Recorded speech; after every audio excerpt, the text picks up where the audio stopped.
The House will come to order. Prayer by the chaplain.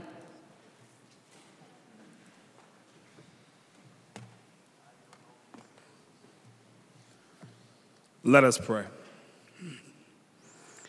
This day, O Lord, may we be interrupted by the breaking of your heart for our brothers and sisters among us who are broken. This day, O Lord, may we be challenged by the beating of your heart for our brothers and sisters among us who long for justice. This day, O Lord, may we find no mercy or comfort within your heart, while our brothers and sisters call for that same mercy from us that we have withheld. This day, O Lord, may we be reminded of our own humanity, reminded of our flesh and flaws, reminded of our own scrapes and scars, reminded of our own missteps and mistakes, reminded of our own children, reminded of our own mothers and fathers and families. May we, O Lord, remember that we too are in need of grace and mercy. This day, O Lord, may we discover a new light, one hidden in the pregnant silence of listening to our neighbors. This day, O Lord, may we encounter a new joy, one bathed in the cooperative and collective energy of working together. This day, O Lord, may we lean into a new reality, one that seeks to heal, to mend, to hear, to grow, to care for others, to seek the good of another, even at the detriment of ourselves. This day, O Lord, may your leaders who gather here, may they in this day serve you and you alone well. It is in your name we pray. Amen. The chaplain for today is Reverend Dr. Ron Bell, Jr. from Camphor Memorial United Methodist Church, St. Paul, Minnesota. Pledge of Allegiance. Please remain standing and recite the Pledge of Allegiance to the flag of the United States of America.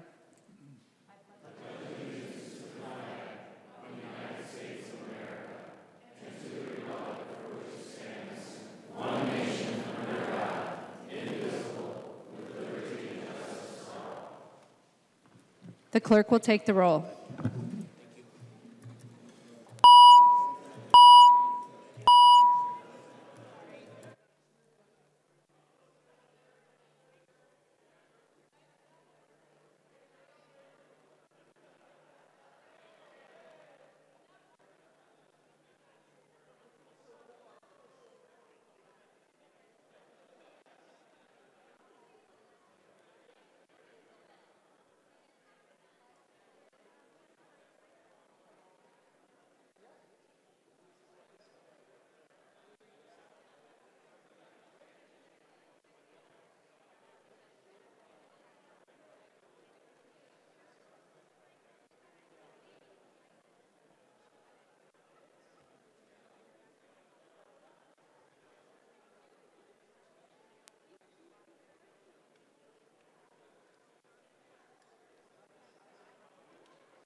Thank you, Mr. Chair.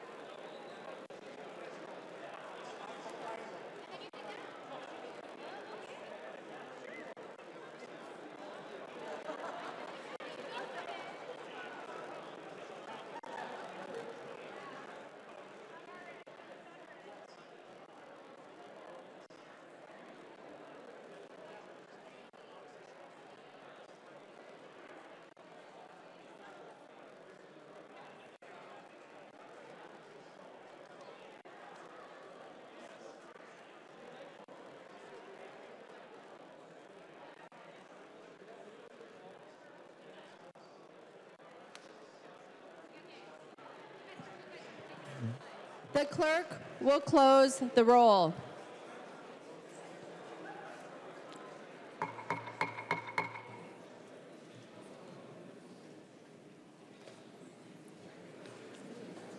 A quorum is present. The clerk will read the journal of the preceding day. Journal of the House, 91st Session, 2019, 19th day, St. Paul, Minnesota, Thursday, March 7th, 2019. If there is no objection, further reading of the journal will be dispensed with, and the journal will stand as corrected by the chief clerk. Hearing no objection, the journal stands approved as corrected by the chief clerk. Comparison reports. There is a copy of this order of business on each member's desk. If there is no objection, the motions will prevail. Hearing no objection, the motions prevail, and substitutions will be made. Reports of standing committees and divisions. A copy of this order of business has been placed on each member's desk. If there is no objection, the reports will be adopted. Hearing no objection, the reports are adopted.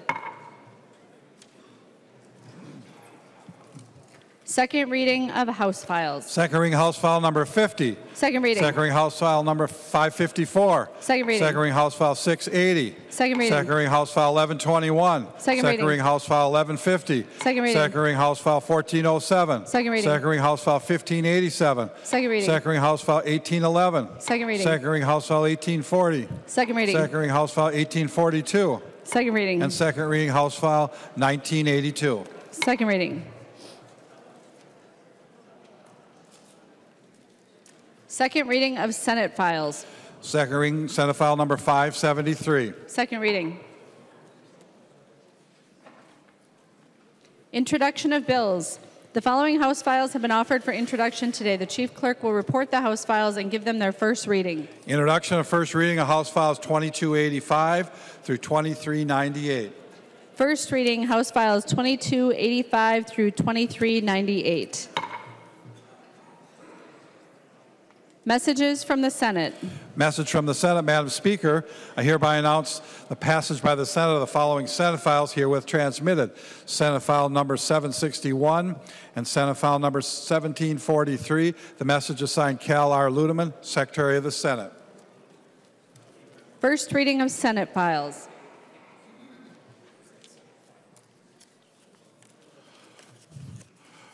First reading Senate File number 761.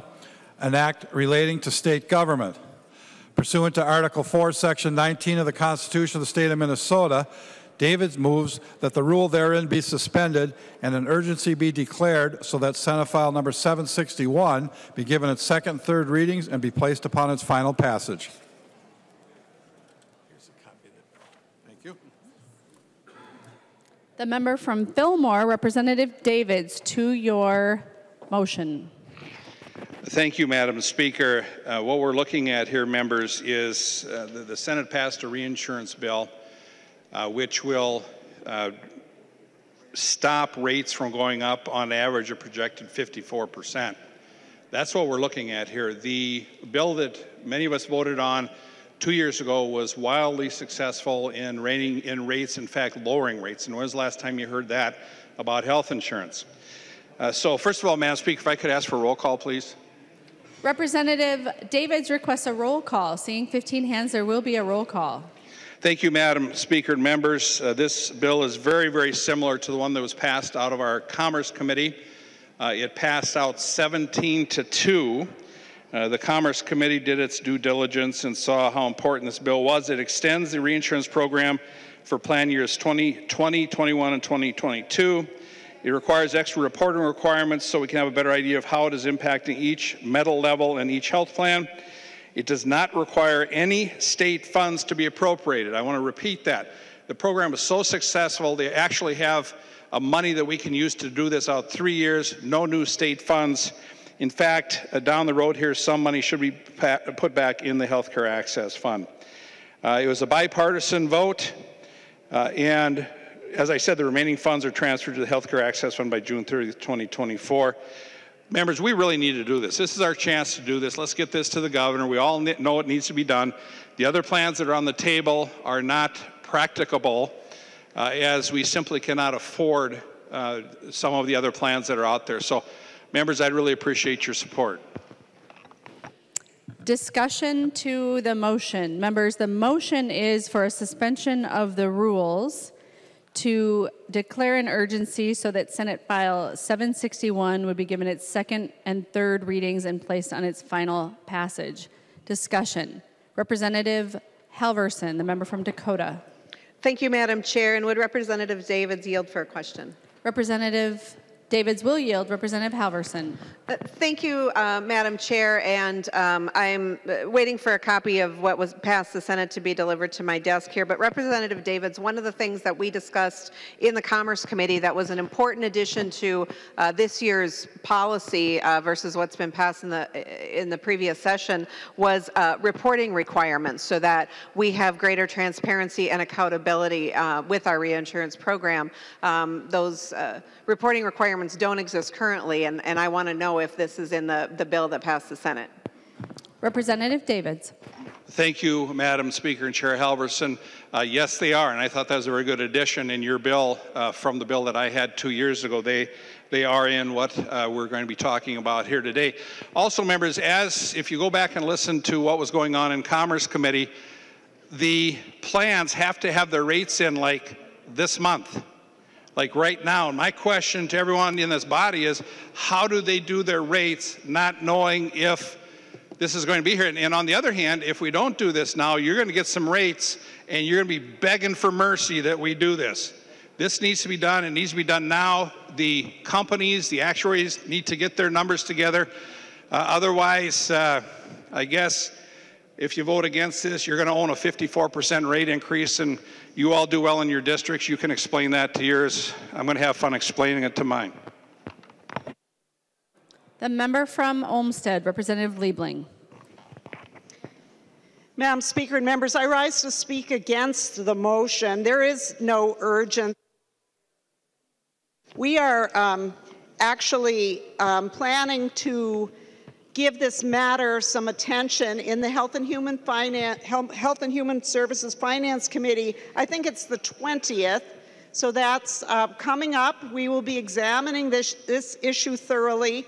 Members, this issue about Representative David saying that the rates are going to go up so high and so on, that is information that the plans would like you to believe. It's hurry up, give us a bunch of state money, and if you don't, you'll be sorry. Members, this program, this reinsurance program, if you recall, is where the Republicans in the last term handed over hundreds of millions of taxpayer dollars to the insurance companies with no guarantee of what would happen with that money.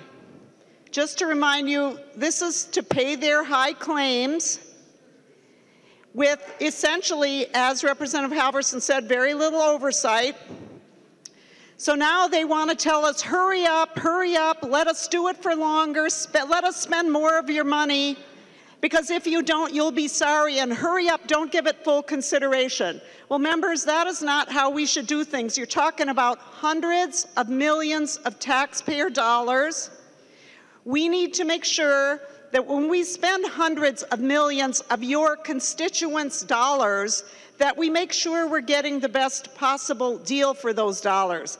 And that is not what we're going to be able to do if we suspend the rules and take up this bill today. So there is no rush here. The plans do not have to have this in place in order to put out rates to say what the rates are going to be. And by the way, the governor has made a proposal to kind of go back to something very similar to what Governor Dayton did in 2017, which is give the consumer a discount right off the top of their insurance bill. That is a much better, cleaner way to help the consumer. So instead of handing our dollars over to the insurance companies, the governor is proposing giving consumers a discount off of their insurance bill. So you better believe we're going to be looking at this issue closely. We're going to try to do something to help this very small section of our Minnesota population who is buying insurance in the individual market and doesn't have any assistance. We are very aware that even with this reinsurance plan, a lot of people still cannot afford insurance. They certainly can't afford their out-of-pocket costs. But we are still looking at this issue. The governor is looking at this issue, and this is going to be dealt with. There is no urgency here, so I urge you to vote no, and let's do this in the normal course. The member from Stearns, Representative O'Driscoll. Thank you, Madam Speaker. And members, a couple of things to build on what Representative Liebling said, to tell you, as Paul Harvey used to say, the rest of the story, for those of you who are my generation or thereabouts. And one of the things that had happened was we got a federal waiver. And let me explain to you what under the ACA a federal waiver does. I mean, the state of Minnesota could step out and do things a little bit differently than other states would do. And with that waiver for 5 years, we were able to put in place the health insurance reinsurance program, which reinsurance is a common feature and common function in insurance across not only the state of Minnesota, but in the insurance market in general. You see it more in a property casualty realm, but it is something that can be used in other insurance areas. And the thing that I thought was really amazing about this is with the federal waiver came federal money. And the last 2 years, the money that the state of Minnesota has appropriated from state taxpayer dollars hasn't really been touched. We've been able to hold it within the amount of money that the federal waiver provided for us. And simply what this bill does with the provisions that Representative Halverson has put in the House bill to put some more oversight in, it continues to the program for another 3 years, just reappropriating the money that has already been spent, or appropriated rather, by the state of Minnesota, and allows us to continue to get the federal dollars to continue the reinsurance program. The thing that I am most concerned about is if we don't get this going now, early on in the session process, members, we could lose out on this option. What it does is it allows us to buy the future a bit, to be able to look at other options, maybe some of those that Representative Liebling is talking about. But we know this program is working for Minnesotans. And if this plan doesn't get approved, we put about 113 to 135,000 of Minnesota's most vulnerable people at risk. By vulnerable, I mean they don't have a plan that they can use through a worker or an employer. They don't have another consortium or other group that they're going to be able to buy from. They go to MNsure, they go to their agent, and they buy an individual plan. And what this does is it just says, hey, you know what, if an individual insured ends up with a high risk in their situation and the insurance company has to pay out, the state of Minnesota through the reinsurance program and the federal dollars is there to help. It's a good plan, it's a good program, it has a proven track record. Members, I strongly encourage support of the Davids motion. Thank you, Madam Speaker. The member from Isanti, Representative Doubt. Thank you, Madam Speaker and members. Thank you, Chair Davids, for bringing this forward. This is a really important and a very timely vote. We can't delay, members. This is something that has worked so successfully, so well over the course of the last 2 years, and very rarely do we get to continue a program without appropriating any money. But this program was so successful that we never actually touched the state money that we appropriated for it yet. We only used the federal money. And we saw the reductions in premiums 2 years in a row, double-digit reductions in premiums 2 years in a row. Frankly, it was this bill and this idea that saved the individual marketplace. Had we not done this, we would not have an individual marketplace today, and we would not have insurers in that individual marketplace today. So thankfully, while people who are purchasing their insurance products in that individual marketplace are still paying too much, thankfully they still have products that they can purchase. And because of this reinsurance program, those products are less expensive today than they were 2 years ago because this was so successful. Luckily, the Senate passed this bill off the Senate floor earlier today. It is timely. We do need to do this quickly as insurance companies are filing their rates, and Minnesotans need to know what they can expect going forward. So luckily, we already know that insurance rates in the individual marketplace will increase more than 50% if we don't do this. And I'll just let you do a little math. I know that one of the other plans on the table is a premium rebate, which would give people 20% back. But I'd like somebody, maybe you can raise your hand, I guess, if you'd like to answer this question. What happens if the rates go up 50% and then we give them 20% back? Who would the losers be in that scenario? Anybody want to answer that question? I'll tell you who the losers would be in that scenario. Minnesotans who buy insurance in the individual marketplace will be the losers in that scenario. So let's swallow our pride. I know that many of you campaigned against reinsurance because you wanted to call it a big bailout to insurance companies, but it was Minnesotans that actually benefited. And the fact that no tax dollars that we appropriated in this chamber actually have yet gone to fund this program. So it's very difficult for you to go out on the campaign trail now, next year, and say that this was a big bailout using tax dollars for insurance companies when the insurance companies never got a penny of the tax dollars yet. They only used federal money to fund this program. And it was so successful that it's become a model in other states. In fact, Congresswoman Angie Craig said in the news today that she hopes we could do a national or a federal reinsurance program. That's how successful this program was.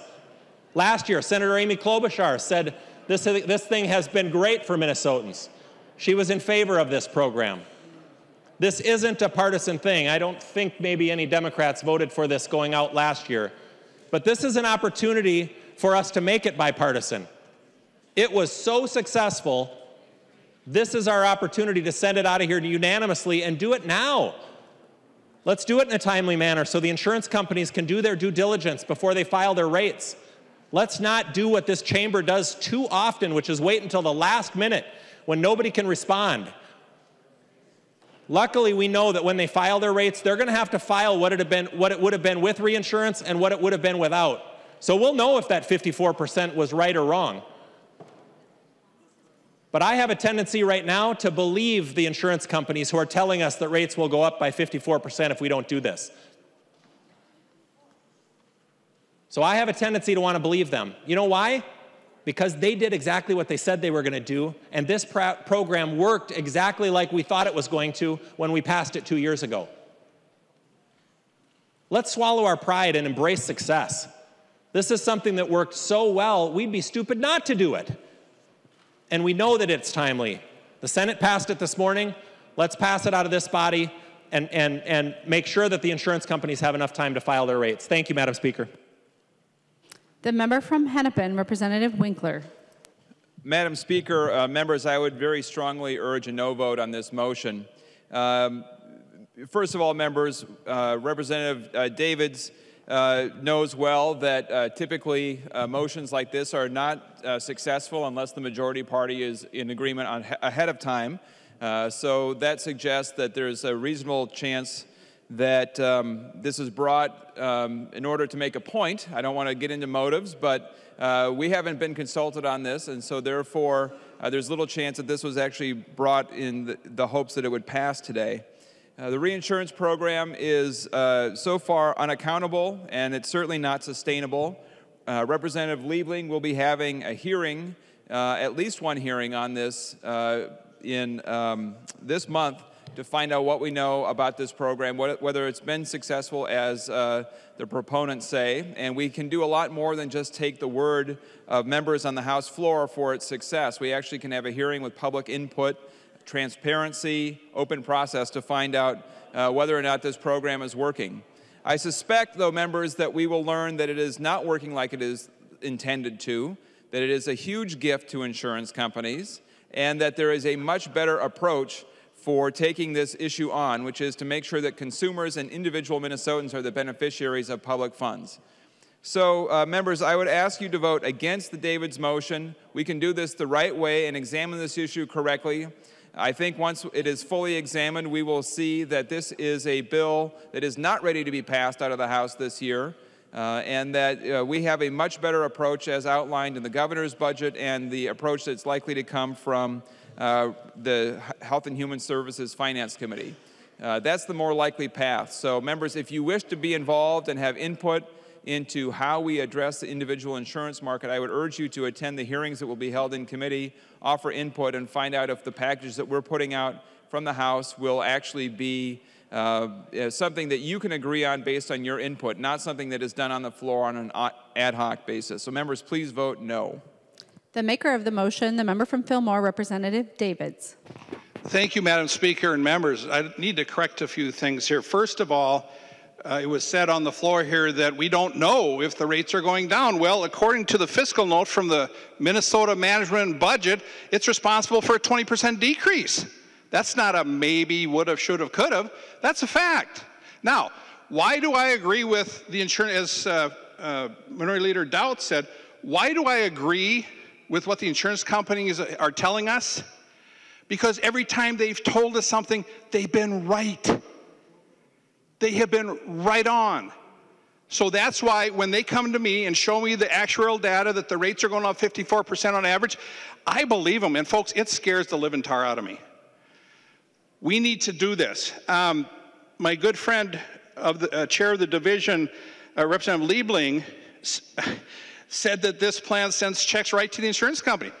Well, they haven't got any yet. Not a dime. I mean, all the ads from the last election were false. Bailing out big insurance companies. They haven't received a dime. It's a reimbursement plan, while Governor Walz's plan sends checks directly to the insurance companies. That's what that plan does. That's not what this plan does. Members, we can do it with no additional state dollars. It was that successful. So I'm very happy that this issue is brought up today by me. I'm very glad I did this, because this is the first I've heard that there's going to be hearing. Amazing. What have we heard? We've heard it's stuck in division. It's stuck in that division. It's stuck there. Well, it ain't so stuck anymore now, is it? So this was a very good idea that I came up with. The other issue, members, is during the campaign last year, we had quite a debate. Senator Amy Klobuchar said what Minnesota did was the right, and I'm paraphrasing, said what Minnesota did was the right thing and the whole country should do it. Our presidential candidate says Uncle Greg had a great idea and it worked. And of course she was right. So members, if not now, when? Members, let's pass this. And, Madam Speaker, I'd like to withdraw the roll call, please, because I know it's going to be overwhelming. Representative Davids withdraws his request for a roll call. The member from Hennepin, Representative Winkler. Madam Speaker, I request a roll call. Are there 15 hands? Are there 15 hands? Seeing 15 hands, there will be a roll call. Discussion. Any further discussion to the motion? Seeing, Representative Dowd. Thank you, Madam Speaker. I just wanted to give them a little time to negotiate over there, so apparently they're not going to, but thank you, Madam Speaker. The member from Dakota, Representative Halverson. I move that we remove the roll call, please. I believe Representative Winkler can withdraw that request, but I'm not sure anybody else can do it for him.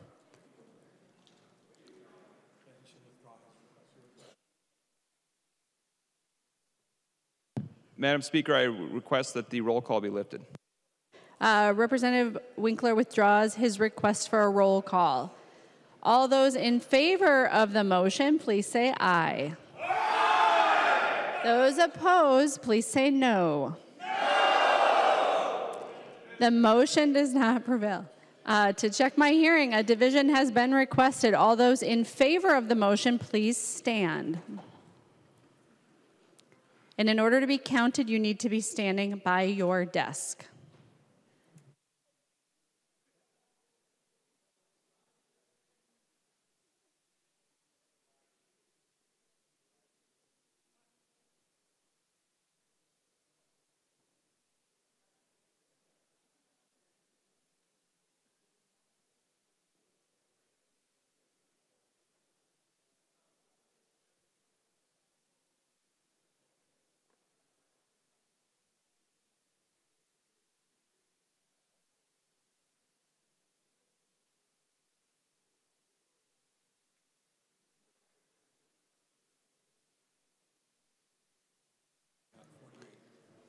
All those in favor of the motion may be seated. Those opposed to the motion, please stand.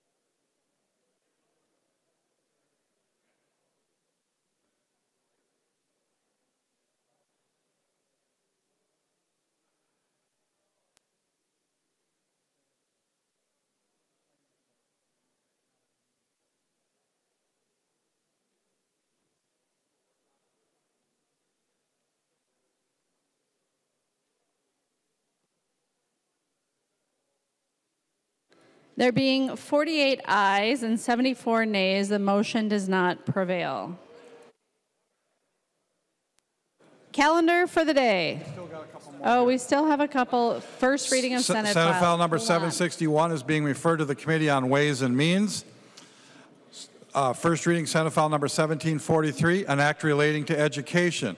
Christensen moved that Senate file number 1743 and House file number 1982, now on the General Register, be referred to the Chief Clerk for a comparison. Hearing no objection, so ordered. Hearing no objection, so ordered.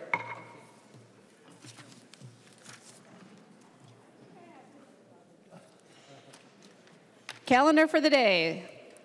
The first bill on the calendar for the day is House File 586. The clerk will report the bill. House File number 586, number 1 on the calendar for the day, an act relating to veterans.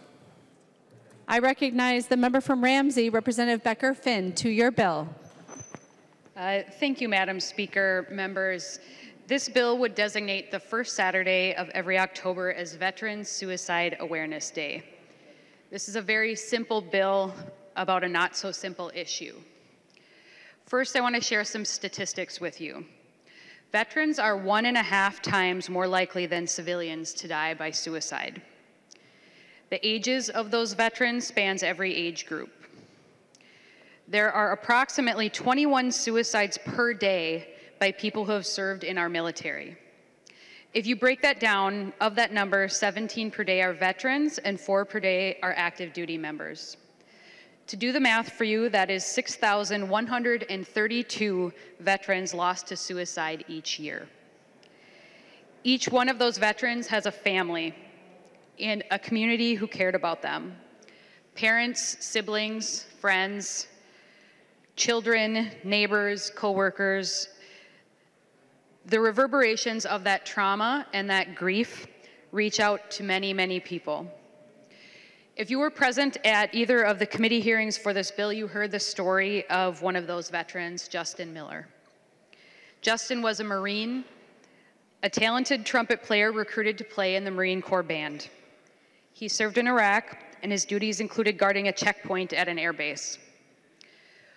When Justin came home, he was different.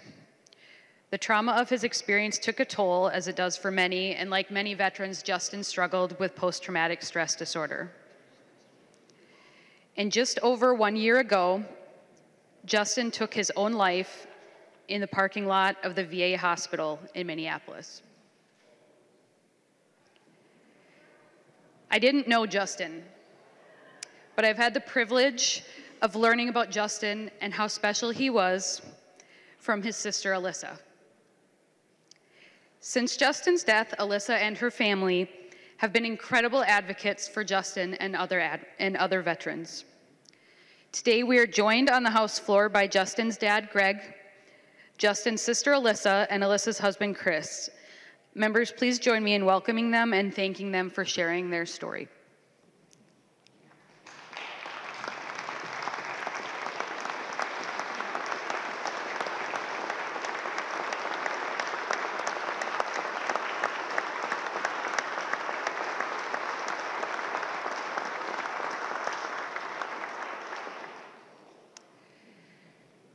We owe a duty not only to our veterans and service members, but also to their families. especially when they are the ones left in the aftermath. You cannot fix a problem if you aren't able to face the fact that the problem exists in the first place. Members, I ask for your support of this simple bill to deal with a not so simple issue. There are no amendments at the desk. The clerk will give the bill its third reading. Third reading, House File number 586. Third reading. The member from Washington, Representative Detmer. Thank you, Madam Speaker, and for Representative Becker-Finn for bringing this forward. I'm co-author on this bill. As most people know, I am a 25-year veteran, and my wife and I have twin sons that are veterans. And we take a look at Minnesota. I know the 22 each day is a national number. As of 2016, Minnesota had 95 soldiers who committed suicide. The ages breakdown in Minnesota, 18 to 34, there was 14. 35 to 54, there was 31. 55 to 74, there were 34. And 75 plus, there were 16. This was in 2016. There are many service organizations that are attacking this problem. The Department of Veterans Affairs, there's many organizations you can look online and you can list them. But the best organization that can attack this problem is us. You have neighbors, you have family members, you have people around you that you know have served, and sometimes all it takes is to be a friend and to help out in these situations. One suicide is too many. Thank you, Representative Becker-Finn, for bringing this forward. The member from Koochiching, Representative Eklund. Thank you, Madam Speaker and members. Thank you, Representative Becker-Finn, for bringing this bill forward. When the Speaker named me as the chair of this division, I wanted to make sure that we put a focus on veterans' mental health, homelessness, and that sort of thing, and this is a perfect bill to do it. House File 586 was one of the first bills we heard in the Veterans and Military Affairs Division, and it still remains one of the most powerful hearings that I've listened to this year. Representative Becker-Finn invited Alyssa Harrington, a sibling of a veteran who she already mentioned, who tragically took his own life, to committee, and she provided moving testimony detailing the turmoil her brother was living with after serving our country in the United States Marine Corps.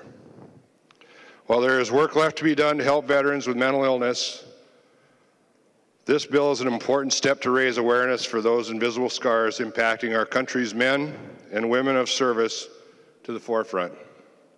My hope is that the establishment of the Veterans Society Suicide Awareness Day will make those suffering from mental health issues more willing to come forward, and for civilians to be more understanding of the issues facing our veterans after their discharge and re-entering our communities. Again, I want to thank Representative Becker-Finn for her work and leadership on this bill. I also want to thank Alyssa Harrington for her powerful testimony in our committee. And know that your brother Justin's legacy is important to Minnesota and this country he so bravely served. The first Saturday in every October will be a day of solemn reflection for those who have returned home but struggle with the profound impact that their service had on their mental health. Thank you, members, and please support this bill. The member from Ramsey, Representative Lesh. Thank you, Madam Speaker. Members, as a person who served in the military, I've had 3 soldiers in my commands that I was in take their own lives. And when that happens, there are a lot of things that go through your mind. You have a unit that goes through their own trauma when they experience this. And you think about why. Why is it that in Minnesota we have the highest rate of soldier suicides in the nation of any National Guard unit? Why is it that in the United States of America we have more service members die by their own hand than die in combat? When you're in the military, you ask yourselves those questions, and then you still see it when people leave. when people reach the end of their term of service and the mission is over, they have a lot of difficulty.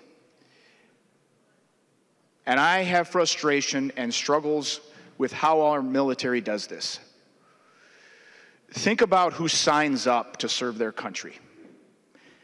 They're the most idealistic, the most optimistic individuals who are willing to put their lives on the line to save all of us.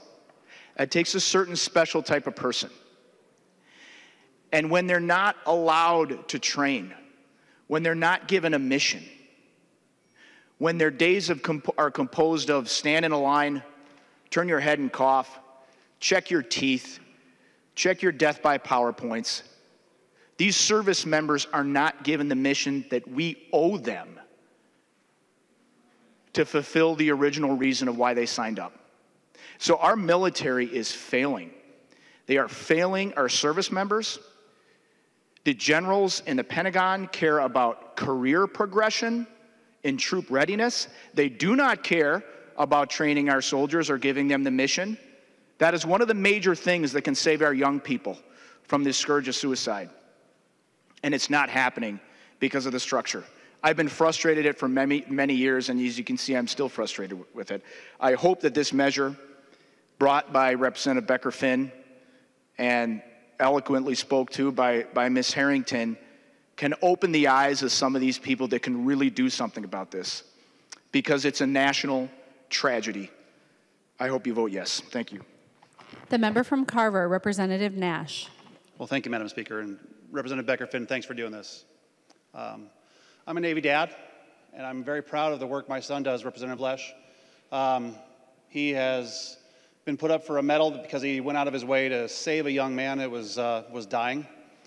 He was off duty, but he rushed to this person who had been struck. He's not looking to talk about career advancement. He's talking about serving his country because he loves his country. If you talk to military members, this is what they're doing. This is why they're serving. And this bill, I think, is a good reminder that many of those people who are serving come home and they need our help. And they need to be reminded that we're here recognizing the sacrifice that not only they, but their families make.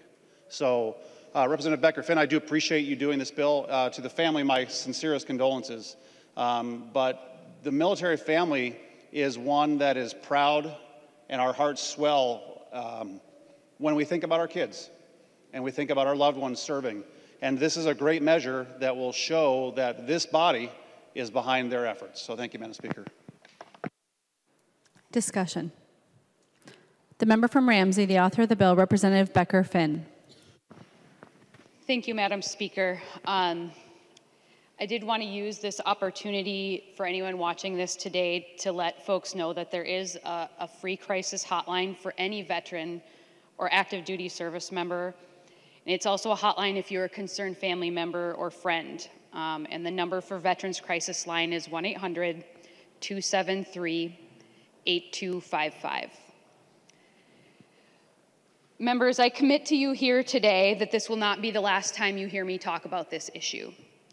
This is not just a pat yourself on the back piece of legislation. This is a public promise to continue to work with veterans and their families to make sure we are doing all we can to prevent these deaths from occurring in the first place. Members, I hope when you push that green button, you think of it that way too, as a promise to do better. As Justin Miller's sister Alyssa has stated, I hope Justin is the last one left behind. Thank you for your support. The clerk will take the roll.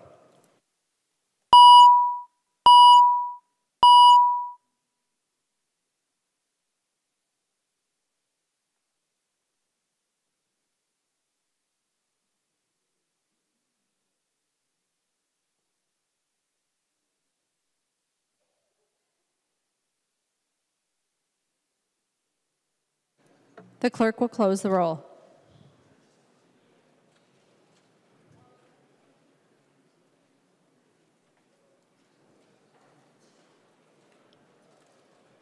There being 127 ayes and 0 nays, the bill is passed and its title agreed to.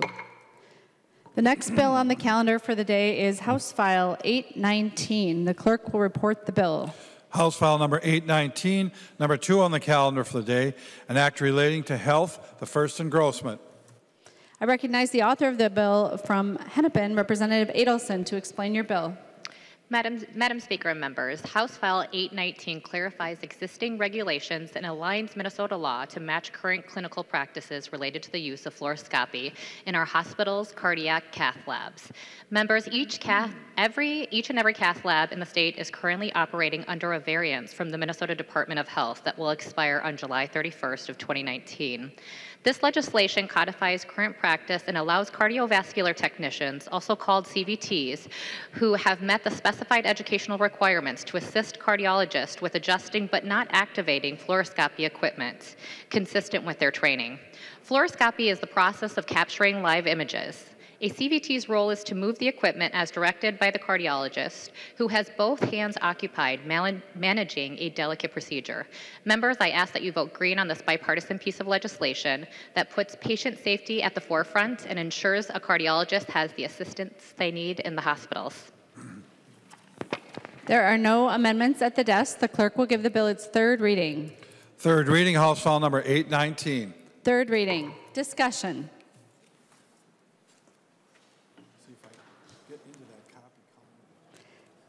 Seeing no discussion, the clerk will take the roll on the bill.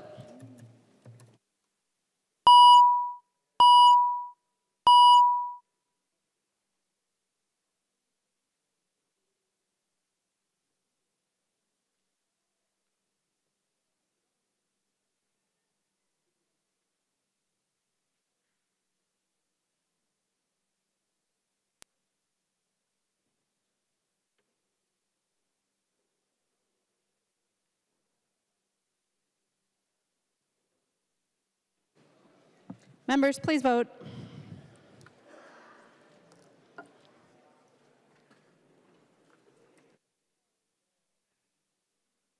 The clerk will close the roll.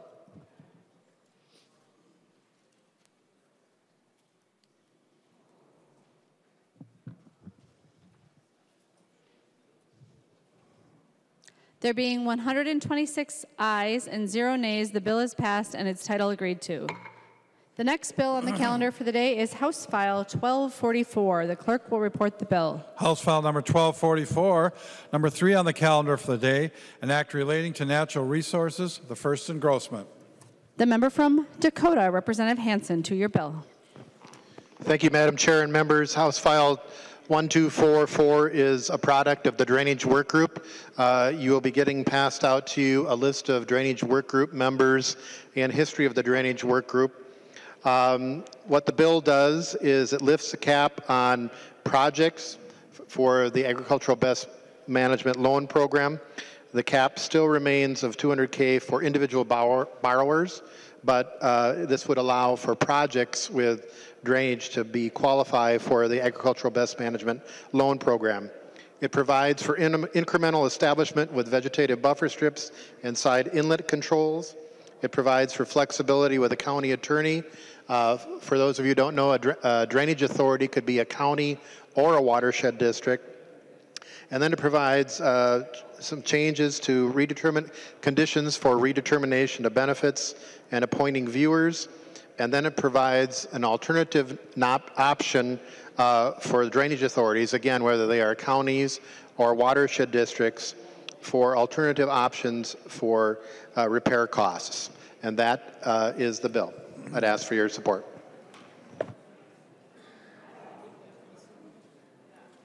There are no amendments at the desk. The clerk will give the bill its third reading. Third reading, House File number 1244. Third reading. The member from Mahnomen, Representative Green. Thank you, Madam Speaker. Would the author of the bill yield for a question?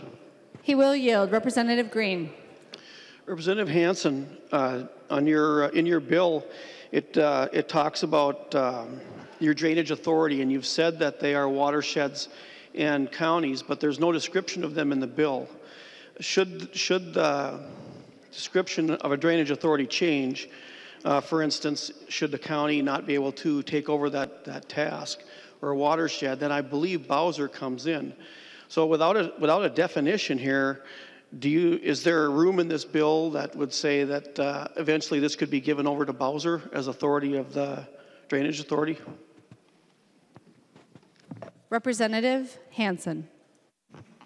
Thank you, Madam Speaker. And Representative Green, if you look at the statutes that are being changed, they're primarily in 103E, which relates to the drainage law and the drainage authorities. So again, watershed districts and the counties. Now, as you know, not all the counties have watershed districts, and not all the counties or the watershed districts have drainage. Most of your watershed districts do, but there are counties without drainage, public drainage systems. My understanding of the bill as it is written, it does not provide for Bowser to be doing these actions. These provisions that are being amended in drainage law relate only to those drainage authorities' local control of the county or the watershed district. Representative Green. Thank you, Madam Speaker, and Representative Hansen, Chair Hansen. I understand that what the definition is, but it's not in the bill. And I am concerned because we went through this when all this stuff has been unraveling for the last few years. And one of the big efforts we had was to keep our drainage authorities local. And without a specification here, because you are expanding the drainage authority. And so I would feel more comfortable if there was a definition of drainage. And then also on line 6.22, talks about conservation lands and that you're going to give proper consideration to some of these lands. Are you talking about state lands here? So if happens to be a land that is owned by the state or county or U.S. Fish and Wildlife, are they going to get a break when it comes to redetermination?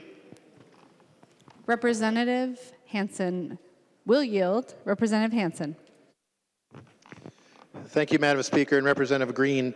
Again, we're not changing the definition of drainage in here. We're amending certain provisions of 103E that affects all landowners regardless of where they are, whether they're private or public. Representative Green. Thank you, Madam Speaker. If he would yield again. He will. Representative Green. Thank you, Madam Speaker. Representative Hansen, in subsection 6, it says proper consideration must be given to property that is used for conservation, that prohibits development and land use change by the ownership. And it goes on. So what would proper consideration be? Representative Hansen. Thank you, Madam Speaker, and Representative Green. That is a decision of the Drainage Authority. That's a local control decision that's made. This is providing the enabling statute that authority rests with either the watershed district or the county. So that consideration is done at the local level and is not done at the state level. Representative Green. Thank you, Madam Speaker. If he would continue to yield.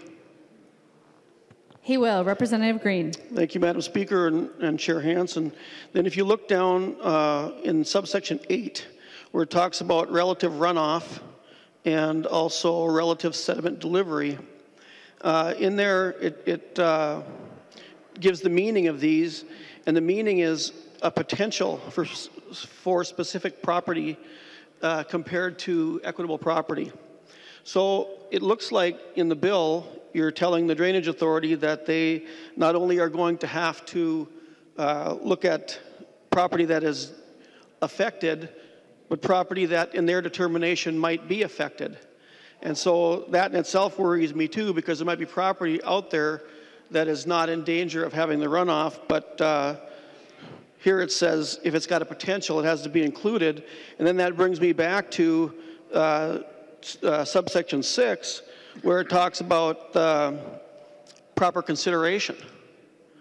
So if you're looking at potential for what I would assume would be private property owners, and then you go up to conservation lands, it looks like the state is going to get off the hook, while people who might already be doing the right thing may still be affected by this.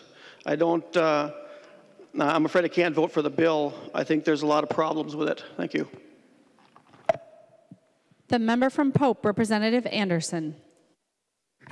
Thank you, Madam Speaker. And would the bill author yield for a couple of questions? He will yield. Representative Anderson. Thank you, Madam Speaker.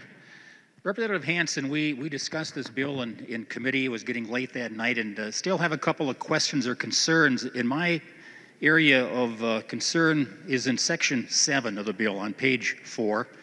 And it is a voluntary new type of thing being given to the Drainage Authority. But I'm just wondering if this, in effect, would allow the authority to assess property for damages or costs without that property actually being in the benefited area. Is that correct? Am I reading that correctly?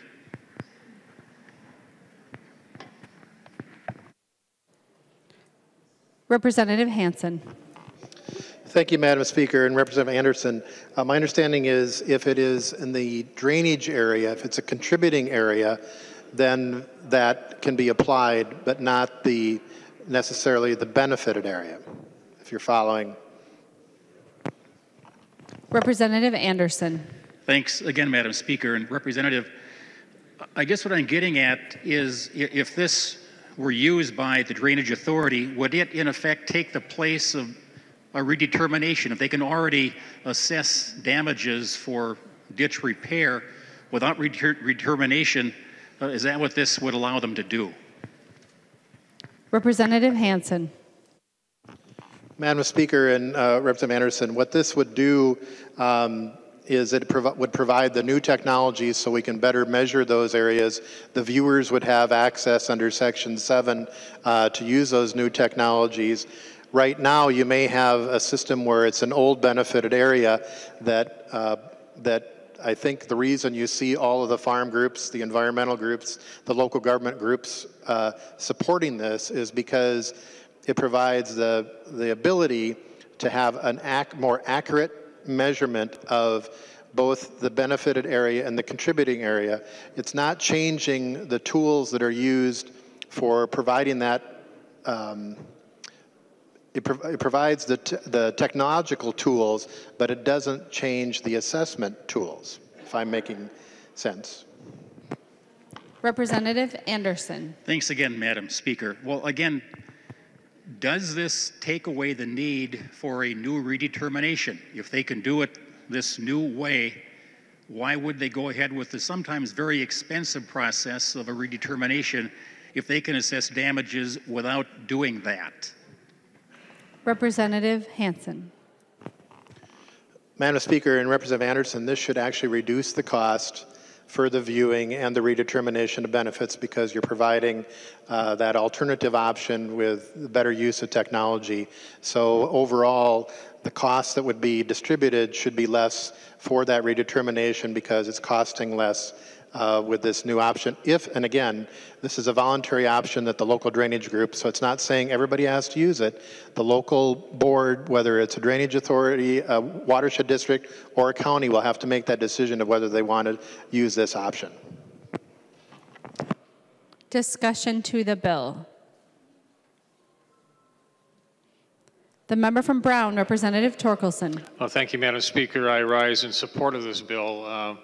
The drainage systems in Minnesota are critical to Minnesota's agriculture, and its success in maintaining those drainage systems is also critical towards keeping them working. This work of the Drainage Work Group that is not easy work. It's somewhat archaic, but they work hard. They come forth with good recommendations that will keep these systems functioning long into the future, and I support the bill. Thank you, Madam Speaker. Seeing no further discussion, the clerk will take the roll on the bill.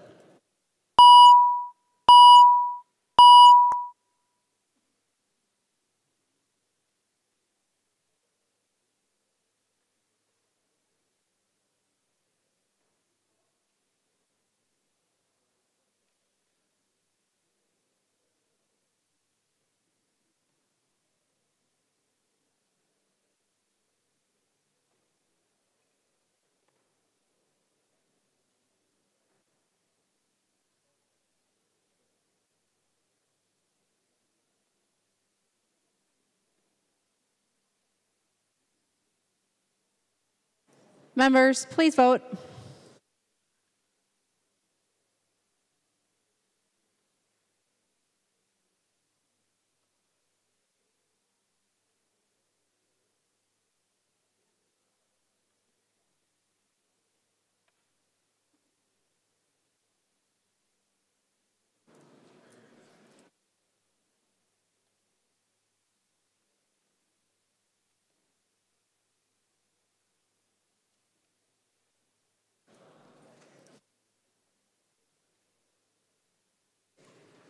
The clerk will close the roll.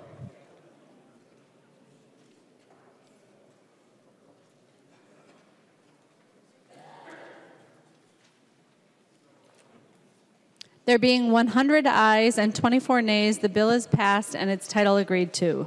Motions and resolutions. There are copies of the non-controversial motions online and at the House desk. If there is no objection, we will take action on these motions first. Hearing no objection, the motions prevail.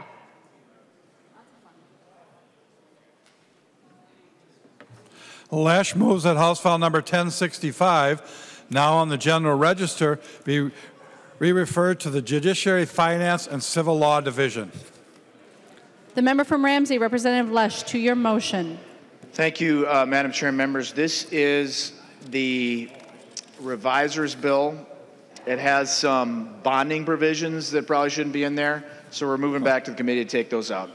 I ask your support. Discussion. Seeing none, all those in favor of the motion, please say aye. Those opposed, please say no. The motion prevails. Edelson moves that House File number 1580 be recalled from the Committee on Health and Human Services Policy and be re-referred to the Committee on Ways and Means. The member from Hennepin, Representative Edelson, to your motion.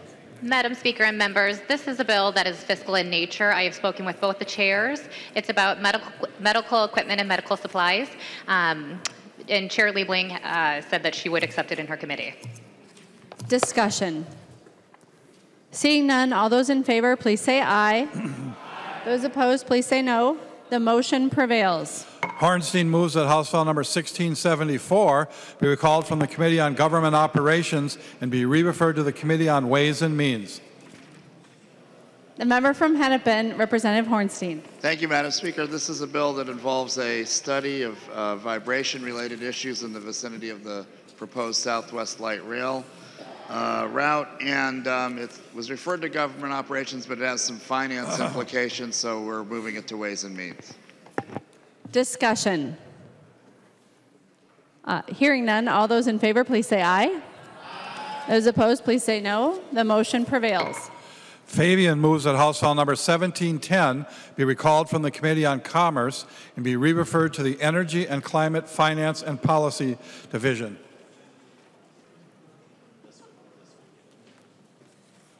The member from Roseau, right? Representative Fabian. Thank you, Madam Speaker and members. That is my motion, is to recall House File 1710 from Commerce. I have talked to, this is my Line 3 replacement provision that I have. Basically what the bill does is it prevents the Department of Commerce from spending money to continue to, I'll say, obstruct the Line 3 replacement process. I've talked to Chair Halverson about it. I did not get a chance to talk to Representative Wagenius about it. I did talk to Majority Leader Winkler and asked him what his preference was, and we agreed that we would continue with this today, in spite of the fact, as Representative Winkler, Majority Leader Winkler said earlier, that when the majority party isn't in favor, as Chair Davids found out a little while ago, we probably aren't going to be successful. But I continue to have hope, members, that we can make this happen. Thank you. Discussion to the motion. The member from Hennepin, Representative Winkler. Madam Speaker, Representative Fabian, keep hoping. Members, I would ask you to vote no. Representative Fabian. Thank you, Madam Speaker. Well, I'm going to hope. And Madam Speaker and members, this is a really super important project across northern Minnesota. I found out that continuing delays is going to cost a tremendous amount of money to northern counties in property tax revenue. The number now, once Line 3 is replaced, is at about $34 million. They're going to go to our schools, our townships, and our counties. This is a project that has been through a rigorous review and has been unanimously approved by the Public Utilities Commission 2 different times. And now the Department of Commerce has filed court action against the Public Utilities Commission, asking them to revisit a vote that was unanimous 2 different times. The reason that I want to take it to the Energy Committee is because the account that would be used to fund the lawsuit would actually fall into the jurisdiction of the Energy and Climate Committee.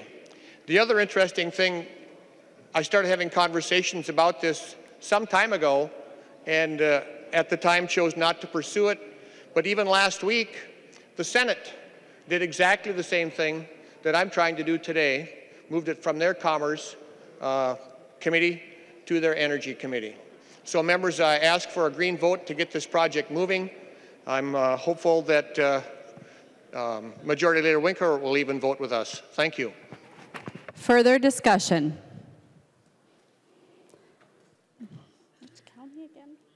Mahnomen. The member from Mahnomen, Representative Green. Thank you, Madam Speaker.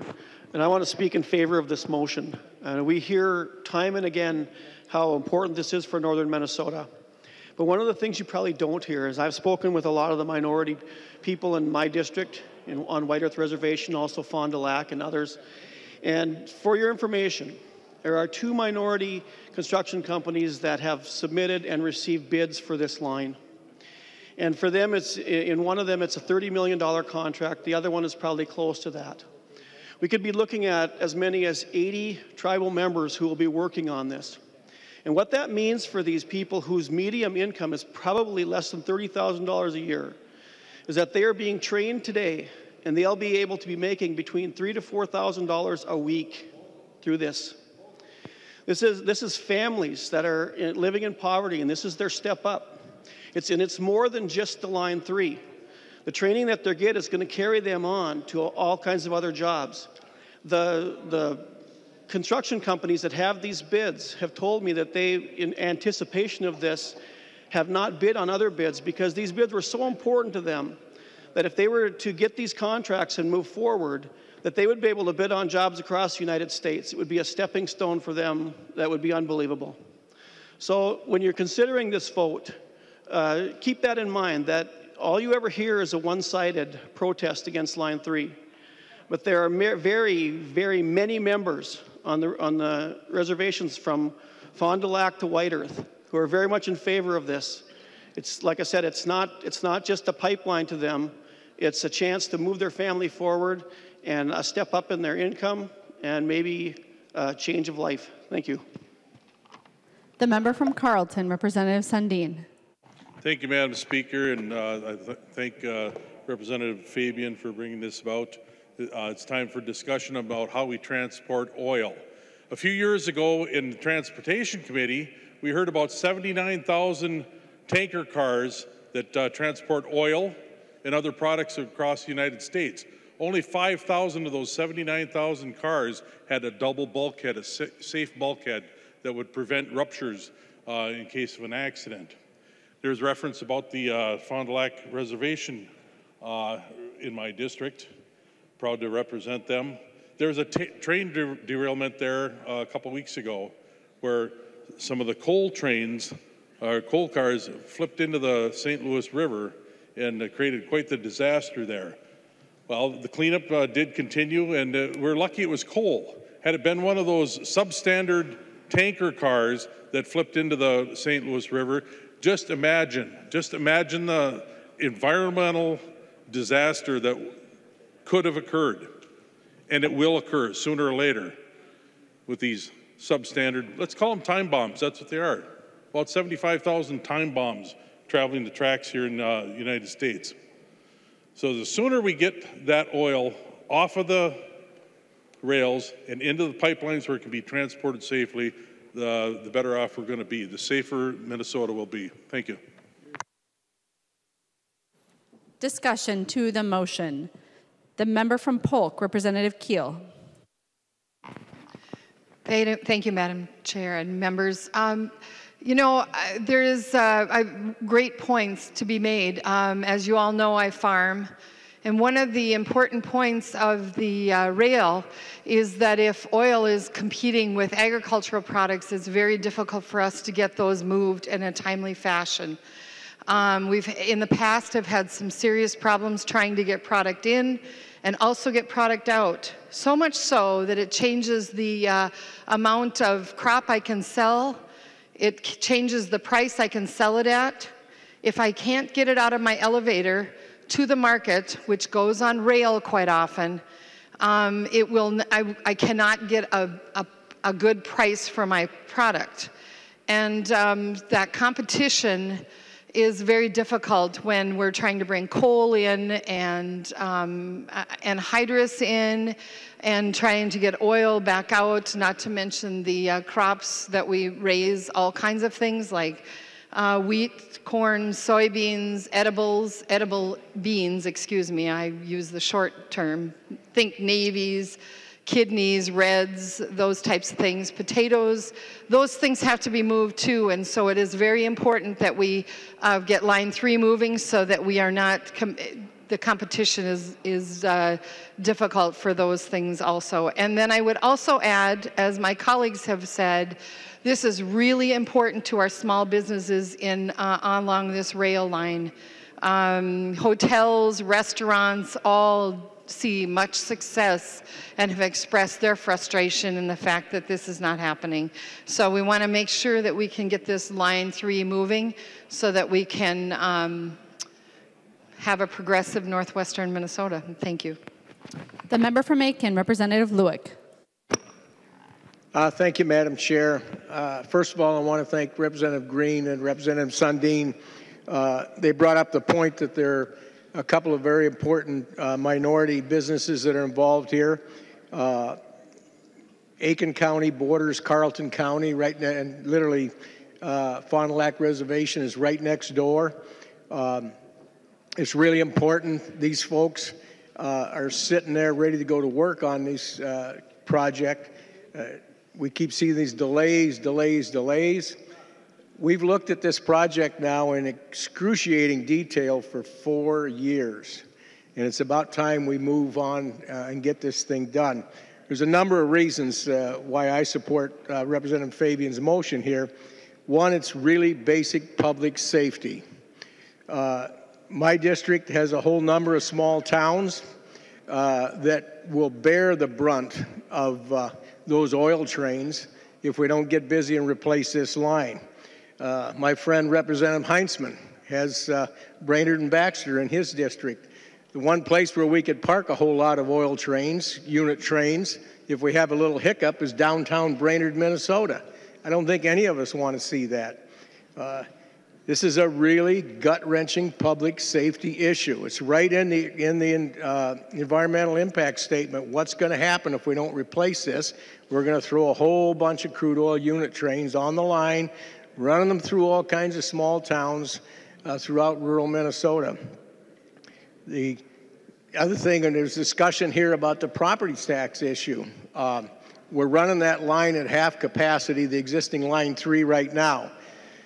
Department of Revenue, there's a element when you assess the property taxes on a line, you also assess the liquid flowing through there. So we've been cheating our local units of government out of property tax money now for several years over this. That's a big deal. That's your school district, folks. That's your local school district. That's your local township. That's your counties. In the case of Aiken County, that's a significant amount of money. Now, you know, Public Utilities Commission put an approved route in place. In the case of one of the counties I represent, it's going to change the route. There's going to be more miles and likely a pump station in Aiken County. That's going to really put a huge amount of new property tax dollars in the county coffers, to the point of they levy about $13 million a year for local property taxes. This could bring as much as $3 million of new tax money a year. Every year that we delay on this, every day we fool around here in this body, down here in St. Paul, we are cheating our local units of government, our school districts, our townships, our counties, out of legitimate property tax dollars that they're entitled to. This is really basic stuff, folks. 4 years of intense, painstaking examination, public hearing after public hearing.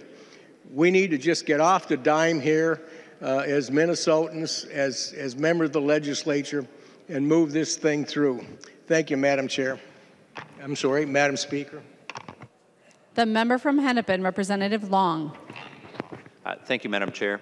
Madam Speaker, excuse me. I'm speaking as the Vice Chair of the Energy Committee, just reminding members that this bill, the vote right now is a vote on referring from one committee to another. It is not a vote on the underlying bill or the substance. The Chair of the Commerce Committee and the Chair of the Energy Committee agreed that this bill should start in Commerce, and so I would urge members to vote no. Further discussion to the Fabian motion. The member from Isanti, Representative Daudt. Thank you, Madam Speaker and members. You know, we've had conversations on the House floor about Line 3 in the past, but you know, what I think really frustrates Minnesotans is when you have one department of government suing another one. And it doesn't really matter. The loser is the taxpayers in that scenario. I know that a lot of folks here have talked about the people who will depend on these jobs, the communities that will depend on this property tax revenue. They're also going to be losers. But that aside, when you have one department in our state government suing another, that makes people out in the public scratch their head and say, you know, what's going on?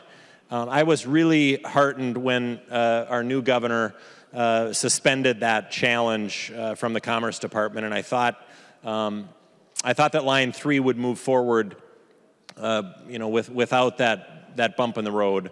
But I was very disheartened when he announced that he'd let that challenge continue. You know, we've talked about that this project is not a controversial project, and it is not. I mean, it's so controversial that the Obama administration recommended that this line be replaced. Not recommend, I'm sorry, ordered that this line be replaced. That's how controversial this is. It was a unanimous vote in the PUC. The PUC, by the way, that was appointed by Governor Dayton. It was a unanimous vote to approve the certificate of need. This is not controversial. But yet we still have one department of government suing another. And what we're doing in the meantime is just burning tax dollars and delaying a project and delaying the property tax revenue for local governments and keeping, you know, as Representative Sundin said, we're keeping this oil in the rail cars, running on these rail lines through our small towns and right here through our big cities. That is the worst thing that could happen for public safety, for the environment. We need to get this oil in a pipeline, and I'm proud to agree with Representative Sundin that needs to happen soon. But unfortunately, we've got one department in our state government suing another. And what are they going to do? They're going to use tax dollars to do that. And they're going to tap into tax dollars. And thank you, Representative Fabian, for bringing this bill forward and really having a conversation here in the legislature about not allowing them to tap into certain funds. Because if a department's going to make that decision, they need to do it and understand the consequences. We can't just give everybody an open checkbook to bring these challenges forward on projects that are so non-controversial like this one. But yet, you know, they can probably make a decision without consequence, without it impacting their own budget. They'll tap into some fund to pay, you know, countless dollars to attorneys. No offense to any of the attorneys in the room, but they're the ones who are going to win, and Minnesotans will be the ones that lose because of delays and additional costs to the taxpayers and loss of or delay of property tax revenue to these local communities. And I don't know, I understood that our governor made some promises to unions that he was going to support this project. And I actually haven't followed up with those unions to find out what he told them after he said, I'm going to let this challenge from the Commerce Department go forward. Representative Daudt, I'm going to just remind the body that Mason's section 124, I believe, personalities not in debate, debate the merits of the issue and not personalities. Representative Daudt. Thank you, Madam Speaker. I'll take that into advisement. Because where I come from, that's a broken promise. And we should not be funding this governor's broken promise. If he's going to tell people that he supports a project, then he should support it. And if we don't move this bill, and if we don't bring this up in the in the Energy Committee, and we let Commerce tap into these funds with no consequence to their own budget, we're funding a broken political promise. And if that's what you want to do, think about that when you press your button here on deciding whether this bill should go to the committee it belongs in. And Representative Fabian, thank you. Thank you for bringing this up. And thank you for shining some light on the fact that Commerce is going to proceed with this challenge, and that if we sit on our hands and do nothing, we are going to fund this governor's broken promise. And I'm going to stand with the unions. I'm going to stand with the hard hats who want this to proceed. And I hope they remember about who kept their promises. The maker of the motion, Representative Fabian. Thank you, Madam Speaker. Just a couple of things real quickly. You know, in my district, we have Lake of the Woods. I don't know how many of you have had the opportunity to venture up there, but the trains coming through the district out of Canada come around the south side of Lake of the Woods, and they cross the drainage, the Warroad River, and the Rainy River at Badette, and then they cross again in International Falls, and 3 different times they cross the rivers. Just recently in Carlos, Minnesota, there was a train derailment. Luckily, nothing too serious happened. The next train in line, members, was an oil train. To Representative Sundin's comments. A week ago today, I was driving to the cities, and I got a call from a hard hat union guy who said, Dan, what is it going to take to get this project moving? I'm not going to give you his name here on the House floor, but if you want to come and talk to me, I'll give you his name and you can call him. This is a thing that's super important. And Madam Speaker, while I think of it, I'd like to ask for a roll call on my motion, please. Representative Fabian requests a roll call. Seeing 15 hands, there will be a roll call. Thank you. And then because, you know, I submitted a request for a hearing on this, and Chair Halverson, if Chair Halverson would yield to a question, please. Which chair? Chair Halverson, Commerce Chair. Halverson.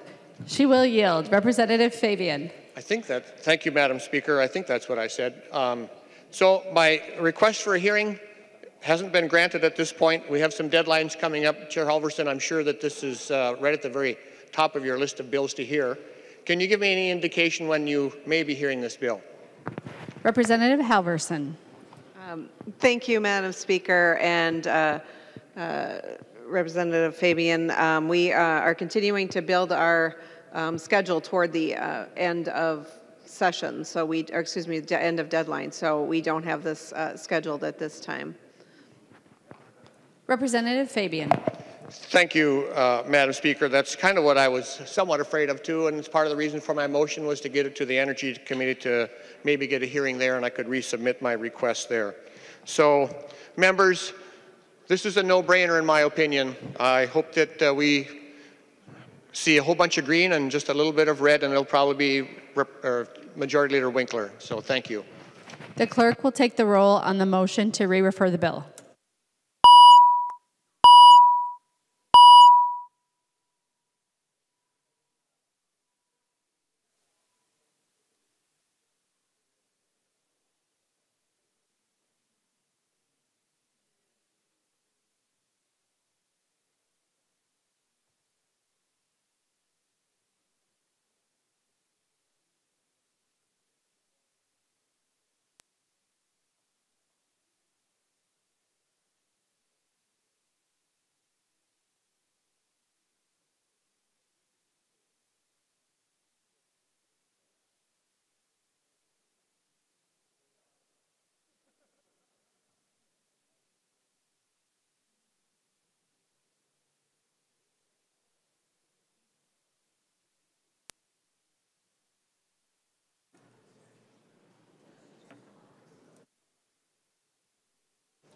The clerk will close the roll.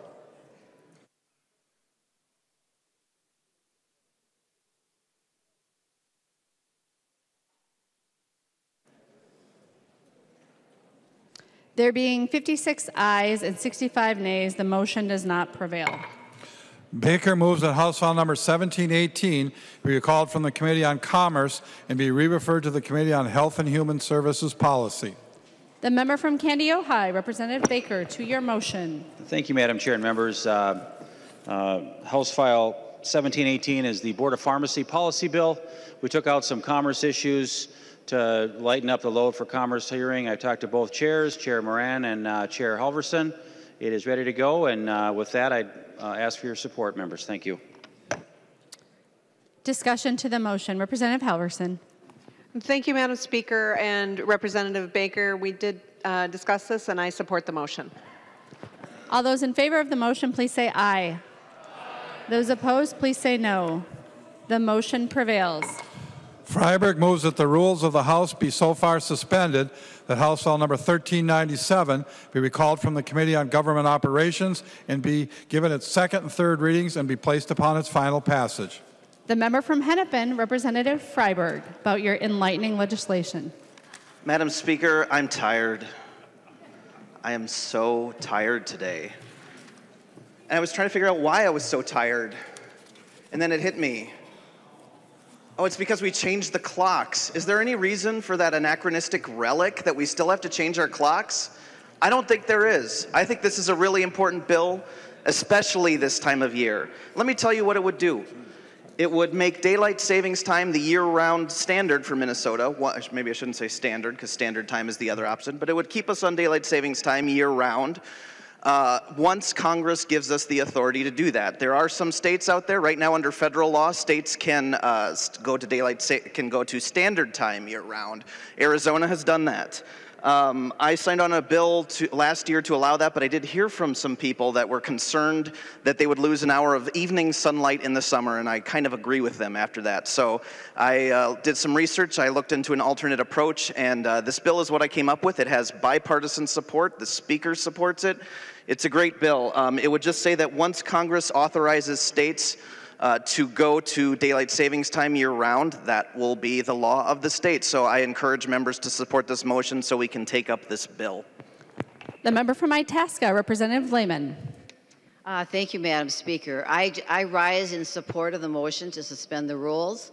I drive 3.5 to 4 hours down to St. Paul on Monday morning, and I was darn tired this morning. I was yawning and just about pulled over on the side of the road. And I think you could all probably share the same story or similar stories, because there's actually evidence, studies have been done about the impact on our mental health and our physical health when we change the clock twice a year. In the springtime, like we did this weekend, we're tired, we lose sleep. There's actually workplace accidents that happen. But in the fall, when we change back, it impacts our mental health. And we hear a lot about mental health. Why would we do something on purpose that would negatively impact Minnesotans' health?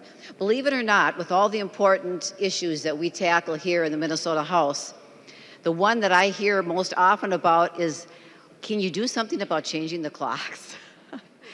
And I agree with Representative Freiberg when taking sort of unscientific polls. When asked, would you rather stay on standard time or daylight time, people would rather just stay on daylight time. We'd rather have that little extra bit of daylight at the end of the day. So I think this is a really timely day. I think this is sort of kind of the practical no-brainer kind of legislation we ought to be talking about today after we change our clocks, and I would support a motion to suspend the rules so we can have a good discussion about this and take this up today. Thank you, Madam Chair. Discussion to the Freiberg motion. The member from Olmsted, Representative Quam. Madam Speaker, members, really? We just decided not to suspend rules and do something that's actually saved many of my constituents, farmers, small business people, and money. That's health care. That's helping the people. And we couldn't do that. But we're considering doing this as more important. Really. Further discussion to the motion. The member from Hennepin, Representative Freiberg. Thank you, Madam Speaker. This was kind of a lighthearted attempt to raise an issue that I thought might be fresh on people's minds. I do think Representative Lehman made very good points. The technical term is that circadian misalignment caused by the shift to daylight savings time leads to costly work and social outcomes. But even considering that, as I said, I did want to just kind of lightheartedly draw attention to this issue, so I will withdraw the motion. Representative Freiberg withdraws his motion. Senate Concurrent Resolution number 4, a Senate Concurrent Resolution relating to adjournment for more than 3 days. Winkler moves that Senate Concurrent Resolution number 4 be now adopted.